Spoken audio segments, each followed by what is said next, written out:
महाराष्ट्र राज्यात शेतकऱ्यांच्या कर्जमाफीच्या प्रक्रिया सुरू करण्यात आल्याचा घोषणात्मक निर्णय झाला आहे, पण अभी पूर्ण होऊन लागू झालेली नाही.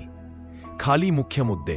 राज्य सरकारने सांगितले आहे की शेतकऱ्यांचे कर्ज माफ करण्याची प्रक्रिया पुढील वर्षाच्या 2026 पर्यंत पूर्ण करण्याचा निर्णय घेतला आहे. यासाठी एक समिती नेमण्यात आली आहे जी कर्जमाफी कशी होईल, अटी काय असतील आणि भविष्यात शेतकऱ्यांच्या कर्जाच्या ओझ्याखाली पडू नये यासाठी कोणत्या उपाययोजना कराव्यात यावर शिफारशी करेल. आधी पास झालेली काही योजनेचे विवरण. महात्मा ज्योतिराव फुले शेतकरी कर्जमुक्ती योजना यानुसार ठराविक काळापूर्वी घेतलेले अल्पमुदतीचे पीक कर्ज व पुनर्गठित कर्ज माफ होण्याचा लाभ आहे.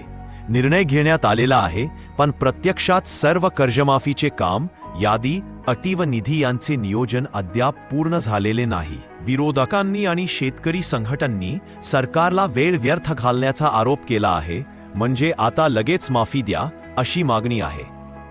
आपण शेतकरी असलात तर आपले बँक कर्ज, पीक कर्ज, पुनर्गठित कर्ज याची माहिती ठेवा.